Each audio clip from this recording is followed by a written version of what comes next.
Bonjour à tous et bienvenue sur Français Facile avec Antoine. Je suis très heureux de vous retrouver aujourd'hui. Ici, nous apprenons le français ensemble, tranquillement, pas à pas. Dans chaque épisode, nous voyons du vocabulaire simple, des phrases faciles et beaucoup d'exemples. Si vous aimez ce podcast, pensez à vous abonner, à partager la chaîne avec vos amis. Vous pouvez aussi écrire un petit commentaire pour dire ce que vous apprenez. Alors, vous êtes prêts ? C'est parti! Le sujet d'aujourd'hui, c'est demander un chemin. Donc, quand on est dans une ville inconnue, il est souvent nécessaire de demander son chemin. Savoir poser des questions simples en français est très utile. La première chose à dire est souvent excusez-moi, pouvez-vous m'aider? C'est une phrase polie pour commencer une conversation. Ensuite, on pose la question où est, par exemple, où est la gare? Où est la station de métro? Où est le musée?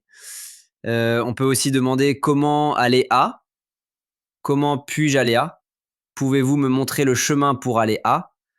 Les réponses peuvent contenir des mots simples comme à droite, à gauche, tout droit, près d'ici, loin d'ici.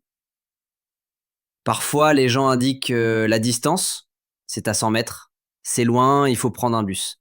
Voici quelques expressions utiles pour comprendre les directions. Tournez à droite, tournez à gauche, continuez tout droit, traversez la rue, prenez la première rue à droite, c'est au bout de la rue. On peut répéter la question pour être sûr de comprendre. Vous dites à droite, je dois aller tout droit. Si on comprend pas, on peut dire pouvez-vous répéter s'il vous plaît? Je ne comprends pas. Parlez lentement s'il vous plaît. Pour demander le temps pour arriver, on peut dire combien de temps ça prend? C'est loin? Les réponses peuvent être c'est à 5 minutes à pied, c'est un peu loin, il faut prendre un taxi. Parfois, on demande si un endroit est ouvert. Est-ce que le musée est ouvert aujourd'hui? On peut aussi demander où se trouve un objet ou un lieu spécifique. Où est la pharmacie? Où est le restaurant le plus proche? Il est important d'écouter attentivement et de regarder autour. Souvent, on voit des panneaux qui aident à trouver son chemin. Quand on a compris, on dit merci beaucoup, merci pour votre aide. Et si on veut, on peut demander plus d'informations. Y a-t-il un arrêt de bus près d'ici?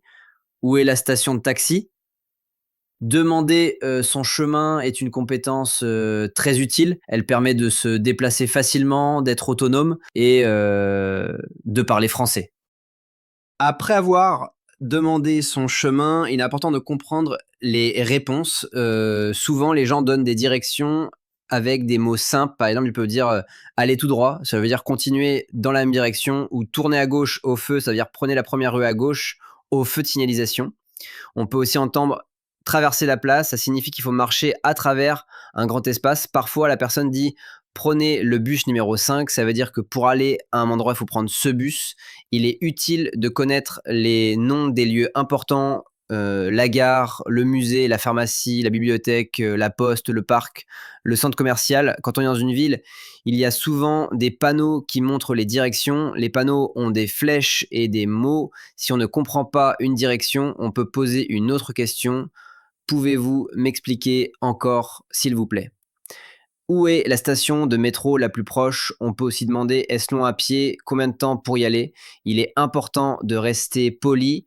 On dit souvent excusez-moi, s'il vous plaît, merci beaucoup. Pour mieux comprendre, on peut regarder une carte. Une carte montre les rues, les places, les bâtiments et les transports. Aujourd'hui, beaucoup de personnes utilisent leur téléphone pour trouver leur chemin. Il y a des applications qui montrent où aller, mais demander aux gens reste très utile, surtout pour pratiquer le français. Enfin, savoir demander son chemin aide à être plus confiant en ville. On peut explorer, visiter des lieux et rencontrer des personnes. Tu peux maintenant demander ton chemin en français facilement. N'oublie pas, la politesse est très importante. Bonne promenade et bonne découverte. Bravo à vous, vous avez appris de nouveaux mots et de nouvelles phrases en français aujourd'hui. N'oubliez pas, pour bien parler français, il faut écouter souvent et pratiquer chaque jour. Si cet épisode vous a plu, abonnez-vous à la chaîne et partagez-la avec vos amis. Merci beaucoup et à très bientôt pour un nouveau podcast. Au revoir.